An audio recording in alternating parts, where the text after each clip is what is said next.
आद्य क्रांतिकारक राघोजी भांगरे यांचे स्मृती दिनानिमित्त अकोले तालुक्याचे आमदार डॉक्टर किरण लहामटे यांनी त्यांच्या स्मृतीस्थळी जाऊन अभिवादन केले। राघोजी भांगरे हे स्वातंत्र्य संग्रामात लढलेले आद्य क्रांतिकारक होते। त्यांनी ब्रिटिश सत्तेविरोधात लढताना प्राणाची आहुती दिली। त्यांच्या आठवणींना आमदार लहाणे यांनी उजाळा दिलाय। यावेळी स्थानिक नागरिक व कार्यकर्ते मोठ्या संख्येने उपस्थित होते। स्वराज्य माझासाठी संपादक आबासाहेब मंडलिक, अकोले, अहिल्यानगर। क्रांतिकारक राघोजी भांगरेंचा स्मृती दिवस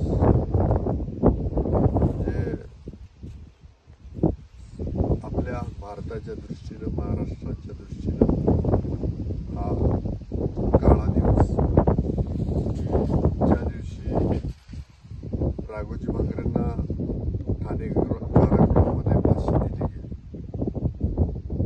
आणि मग हा स्मृती दिवस ठाण्यामध्ये असेल, संपूर्ण महाराष्ट्रभर असेल, एक बलिदान दिवस म्हणून पाळला जातो।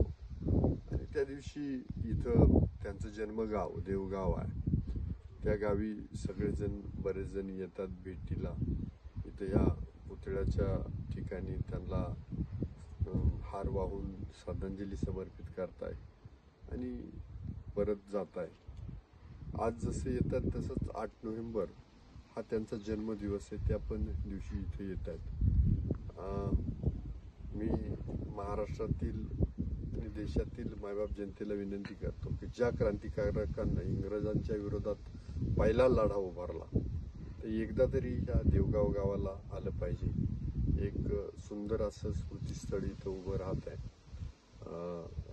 दगडी किल्ला आहे, उभा राहतोय, मेघडंबरी तयार करतोय आम्ही आणि राघोजींचा पूर्ण आकृती पुतळा उभा राहणार आहे आणि तो 8 नोव्हेंबर पर्यंत आम्ही लोकार्पण त्याचं करणार आहे। माझी विनंती राहील सगळ्यांना, ज्यांची अस्मिता राघोजी भांगरे आहे, तर ह्या नक्की या क्रांतिकारकाच्या गावाला आणि या स्थळाला भेट द्यावी।